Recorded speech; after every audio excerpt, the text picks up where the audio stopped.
Hi, bonjour, and welcome to episode 4 of the Step Over podcast. I'll just eat this. What do you want to do? We don't eat this. No, we don't eat our markers. These are underwear. Yeah, those are underwear for your dolls. Where's the bunny go? Where'd that bunny go? Let's see. Here's some overalls. As you can hear, I'm here with my daughter. I'll put these on them. Okay. As everyone heard, playgrounds are illegal now, so you can't play outside if you're a kid. So we got my daughter Zoe inside with us. So obviously that news sucks. You can't play soccer, you can't play any sports at all. So it's really terrible for everyone. And it's not based in any science either, especially outdoor activities. These are extremely low risk things, and yet nothing's been done about the higher risk things. Now this is bad news for everyone. But I will say, for the purposes of this podcast, it's kind of timely because my guest this week is Professor Tracy Vaillancourt. I might just let my daughter sing for a while. That's probably more entertaining than me talking.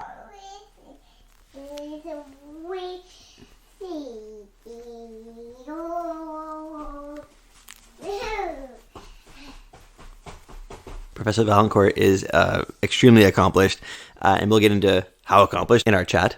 And last month, Tracy wrote this really great op-ed in the Globe and Mail, which basically advocated for the opposite of what the Ontario government did, advocating that we need to do everything we can to make physical activity accessible for kids.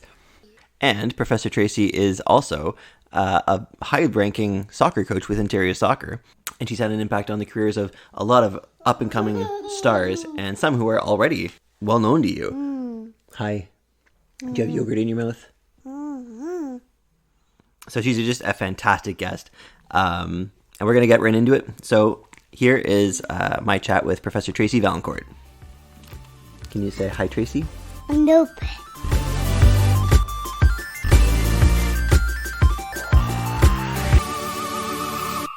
Professor Vaillancourt, thank you so much for joining.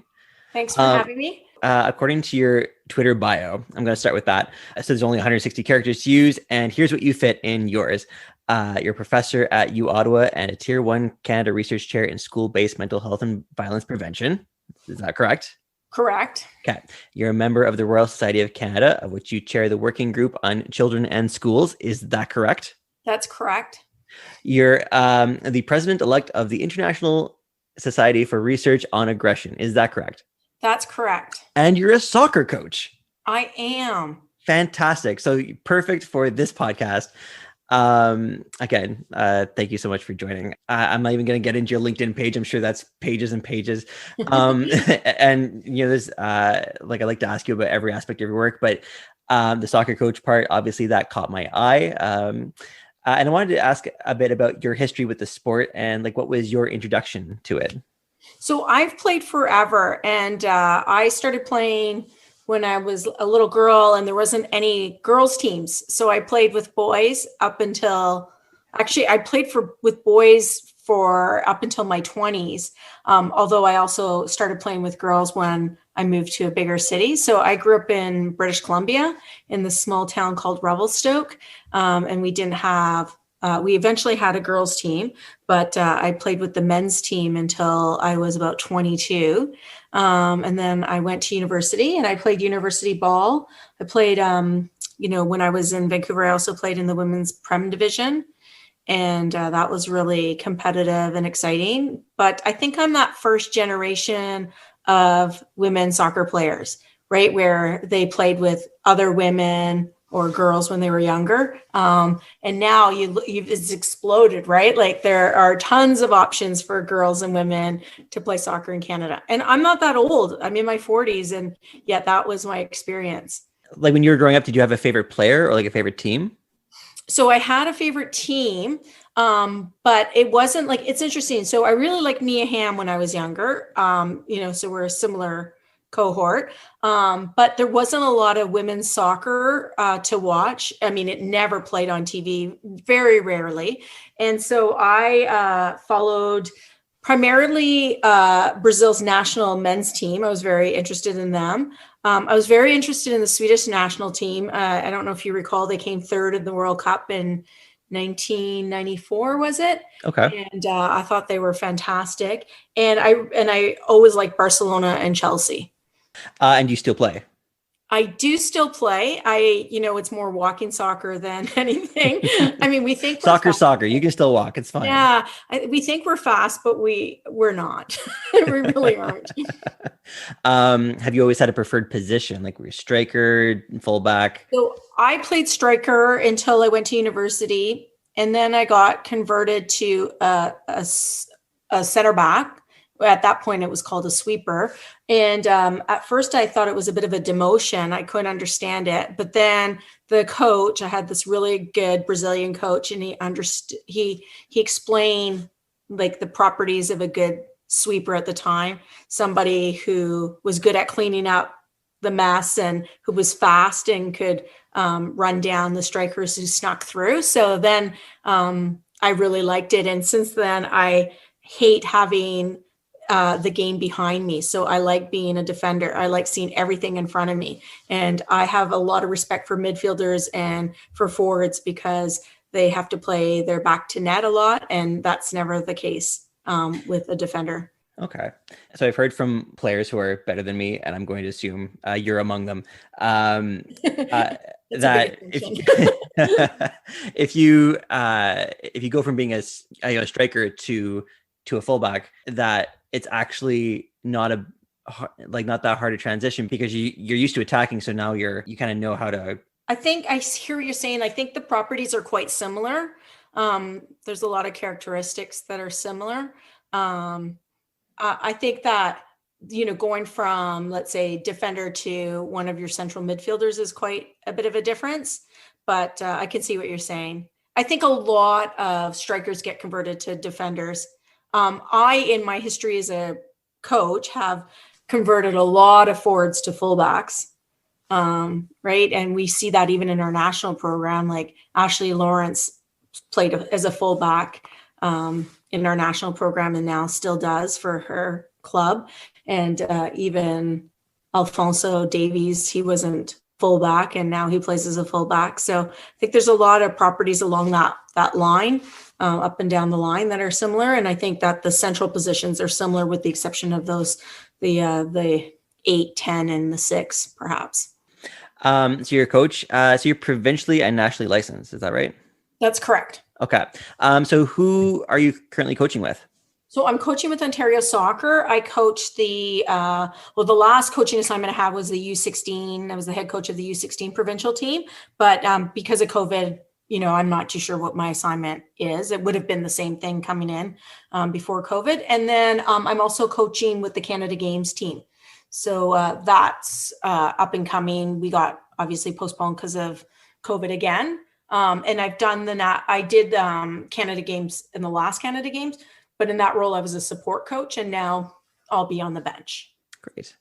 So when did you first get into coaching, and what was it about it that kept you in it and drove you to kind of coach higher and higher levels?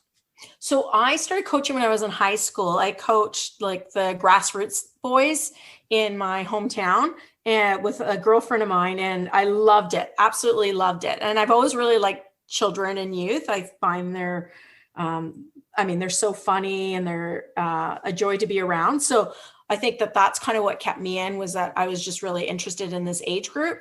But I also always coached, not always, but mostly have been a player coach my whole life. So even when I was playing in the higher levels, in Vancouver, I was a player coach. And when I was in Ottawa as a player coach, and even when I played in Sweden, after I got pregnant, I played on our lower division team and I was the player coach for a bit. So I really enjoy coaching. I enjoy coaching youth more than I do adults, but I certainly don't mind coaching adults either. Okay.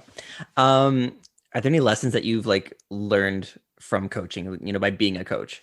So it's so interesting because I think my science is better because I'm a coach. So as you mentioned, I'm a professor and I study youth and youth development. And there's so many things that I'll see happen over and over again. And then I'll then bring that into the lab and try it out and see if it actually is a phenomenon that we can replicate. And more often than not, it is. So I think I'm pretty good at picking out patterns and then testing them out. And so I think I'm a better scientist because I coach youth, but I also think that I'm a better coach because I'm a scientist. So I think the two are like a very good link, being, trained as a clinical child psychologist and being a professor of child psychology and then being a coach of youth. I think it's like the best world. Like, I can't tell you how much I love my job. So it sounds like there's like a lot of crossover then between your more scholarly work and like your coaching, right? Absolutely. Yeah, it's really good. It's a really good combination. And I think I'm really fortunate.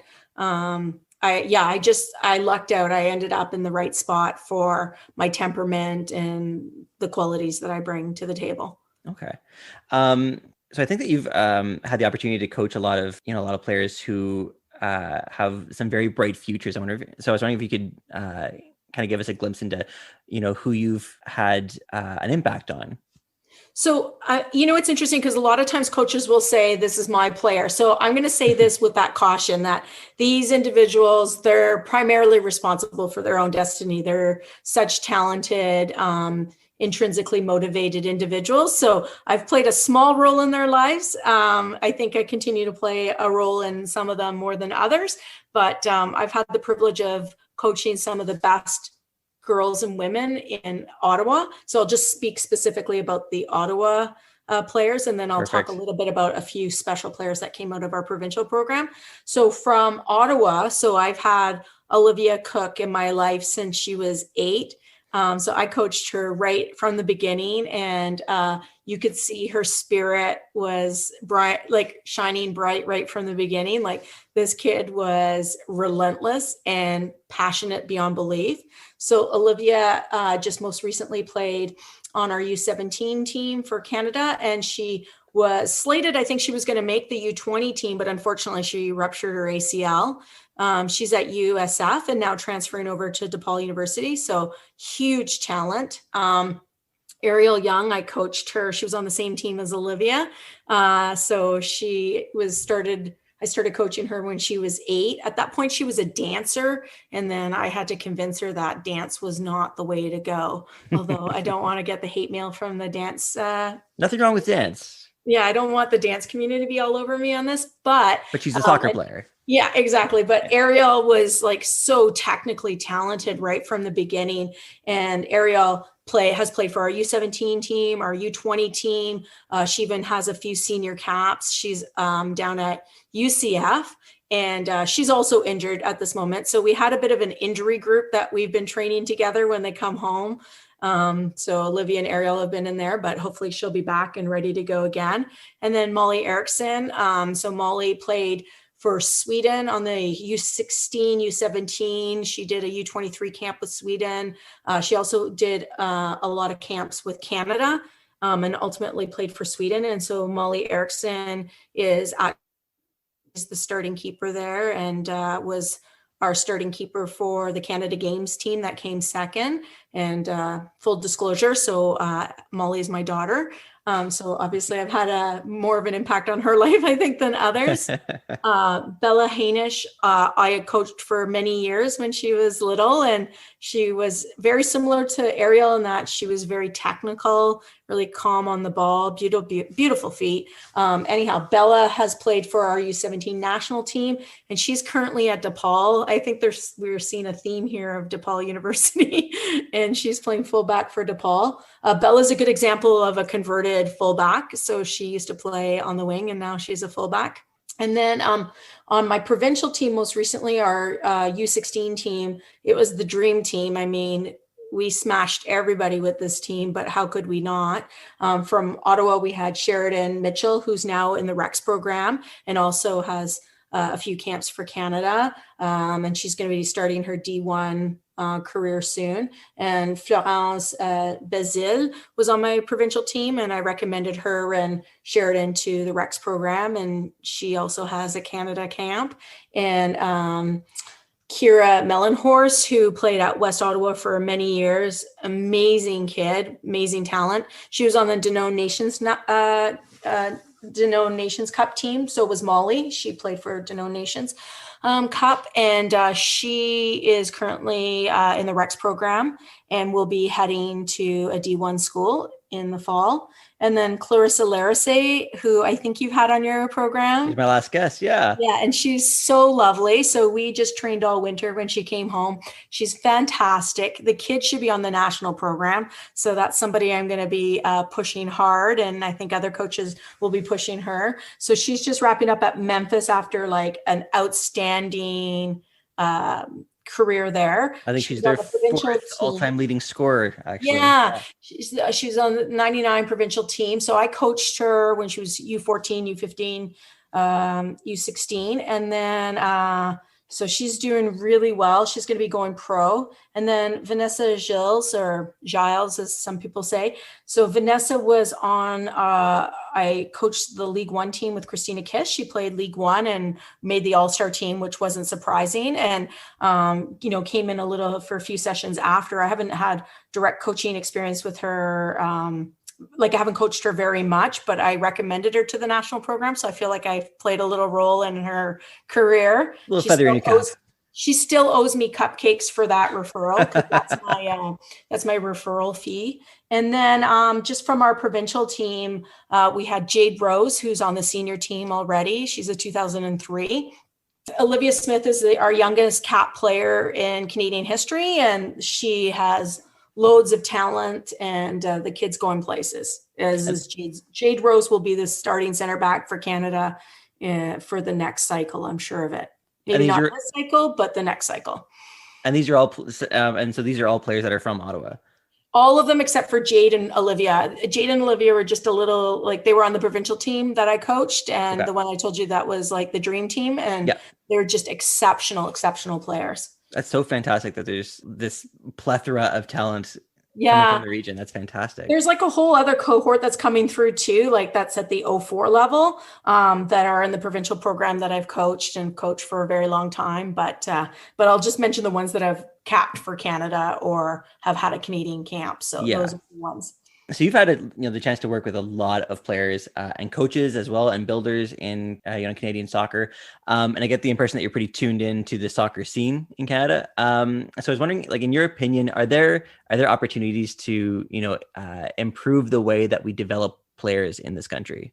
I do think that we should consider having more players for longer. So there's a notable drop especially in girls who play soccer at around 14, 15, and the drop is enormous.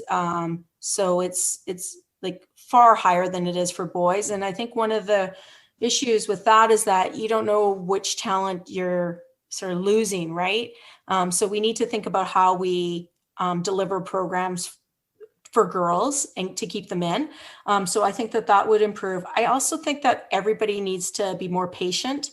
So I know that it's, you think that the best players at 25 are the best players at 9, but that's not the truth, right? There's a lot of different pathways. And if we talk about Vanessa as one example, she didn't start playing soccer competitively until she was an adolescent, right? Till she was around 15.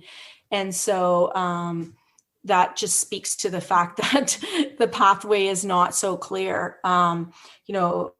When I look at Olivia and Ariel and Molly and Bella, they were all such talented players, but they certainly weren't the best of the best at that age group. So it's more typical to not be the best in the younger age groups, to be talented, but not the best, and then excel in the end. And that's what the research shows on boys too, that a lot of times the early maturing boys have the early success, but the sustained success comes from the late maturing boys.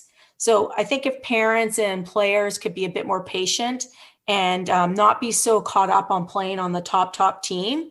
Ultimately, I think my general rule, and I tell this to all players, regardless of their age, is that you want to play. You get better by playing.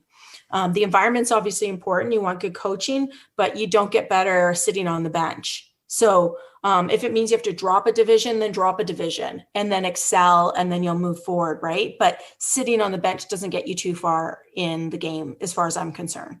Now in Ontario, we're currently like in a stay-at-home order, and there's been restrictions for quite some time. Especially when it comes to physical activity. So last month you wrote this really interesting op-ed in the Globe and Mail about the importance of physical activity, especially in children and young adults. So what prompted you to write that op-ed? I wrote that op-ed actually to help soccer out. I mean, to help all sports out, but specific to soccer. One of the things I thought wasn't happening enough was, I thought provincial and territorial organizations needed to use evidence to compel public health and politicians to consider opening soccer and other sports. And the evidence supports that would be where to go. So, for example, in that op-ed, I talk about how only less than 1% of adolescents are meeting the movement behavior guidelines currently in Canada during the pandemic. That's ridiculous. Wait, less than 1%, you said? Yeah, less than 1%. So 4.8% of children and 0.6% of adolescents meet the movement behavior guidelines. Like that's even beyond sports. Like that's ridiculous, right? That needs to improve. Wow. And it doesn't make sense that we're denying kids this opportunity. I drove by many golf courses on Saturday and they were packed, right? Just packed with adults. And there wasn't all that much social distancing. So if the government of Ontario thinks that's okay, they should also think that it's okay for youth to be playing soccer. The transmission rates are extremely low. There's no evidence that it's a super spreader. But there's a lot of evidence that kids not playing the sport that they love are impacted in terms of their mental health, their physical health, and their cognitive performance. Okay. What's the last year been, during the pandemic for young people in terms of their physical activity? Like did it accelerate a trend towards moving less, or was there just like a sharp drop off in terms of like what kids were doing? I think it depends on the region, but it became a precipitous drop in movement, right? So we don't see them. So remember at the early phases of the pandemic, even our parks were closed. So right, kids were sent home and the parks were closed and they weren't allowed to play their sport. And we're going to talk about soccer as our example. So of course there's going to be movement disruptions, and that's very problematic. It's problematic because exercise has such a powerful influence on mood and physical health. So for example, exercise acts as a very powerful antidepressant. If you look at studies that compare it to cognitive behavioral therapy, which is the gold standard for treating depression in youth. So if you compare exercise to the gold standard of CBT, you see that exercise outperforms CBT in a lot of instances. So we're wondering why the mental health of our youth is suffering. And yet we have this clear example of a link between low exercise, low movement, and depression. So in your piece, I'm just going to give you a small quote. So you wrote that participation in sports reliably promotes physical and mental health, improves executive functions like self-regulation and paying attention, and betters academic achievement and classroom behavior. So the dialogue has so often been about keeping kids in the classroom during the pandemic, but your argument is that keeping access open to physical activity actually helps kids be more successful. Like they're not just in the class, but they're actually going to succeed more in the classroom. Am I understanding that? You've got it right. Exactly. So I think people can readily identify that physical activity has a link to physical health, right? We know that there's been, decades of public health messages about this, that you move more, you improve your cardiovascular health, you reduce your chances of type 2 diabetes, you reduce obesity rates, all of that sort of thing. And there's a growing recognition that physical activity has an impact on mental health. But I think what people don't recognize or maybe aren't as familiar with is that physical activity has an effect on brain health. So it affects almost all aspects of brain health. So there's more plasticity, memories improve, angiogenesis and neurogenesis are improved, which just means that the blood flows better, the nerve interactions are better. It's related to the complexity of the dendrites, which is good. You want good bushy brains with a lot of connections. And this improves executive function. So the ability to pay attention, the ability to self-regulate, and paying attention is so important to learning. So then it makes sense that if you improve all of this brain health stuff and you improve executive functions, that you're going to have better academic achievement. So to me, it's a no-brainer, right? I mean, I know this because I'm a scientist in this area, but and I wrote it with the idea that people could trust the science behind it. Nobody's going to challenge the science, but I need people to use that science to advocate for kids. The other thing too is that it's all inextricably linked, and I said that in that article about how low physical activity is related to cognitive problems, which is related to mental health problems, which is related to physical health problems, and you can pull anything out of that equation, and it has like a collateral damage, right? So I think that we need to be not just me, but even you, and this is part of your step over podcast is doing it, is just advocate for kids based on science. So should the goal for the province and like society in general basically just be to try our best to keep life as normal as possible for kids until this is all over? I mean, we should be striving for that. There's evidence coming out about how kids are doing better when their routines are more normal during the pandemic. And that makes sense, right? Again, that's like a common sense idea that's been supported through science. I can't tolerate that kids would be sitting in classes but not be allowed to play soccer. So if you have kids in class, then you should be allowed to have them play soccer. And I'm not talking where they're traveling from Ottawa to Markham to play an OPDL game. I'm talking about having, smaller groups outside, reducing contact. That should be okay. I mean, those are the measures we do in school. So why can't we do it in soccer? In like an outdoor space. Exactly. So it's not like we're shoving them into a little small gym and getting them all sweaty and breathing in each other's faces. That's not what we're doing. They should be allowed to play soccer, outdoor sports, if they're in school. So there's a disconnect between allowing them to be in school, but not allowing them to play sports. Well, Tracy, I only have one more question for you, and it's not as serious as these other ones. So we're recording this around lunchtime. I'm getting hungry. I'm looking forward to supporting a local business. I know that you're a poutine fan. I was wondering if you have any recommendations for a poutine place, because I'm kind of got a hankering. That's interesting. Like I like any chip wagon on the side of a road, right? Like I think they're so good. Oh, absolutely. But because I live in Greeley, I'm going to do a shout out to Burgers and Shakes, which is fantastic. They have the best shawarma, by the way, Josh, if you want good shawarma. Also good. Absolutely. Right. Their garlic dip is to die for. So I would suggest that one. Okay. Does that sound good? Absolutely. All right. Tracy, thank you so much. I really appreciate your time. You've been really generous. Thank you.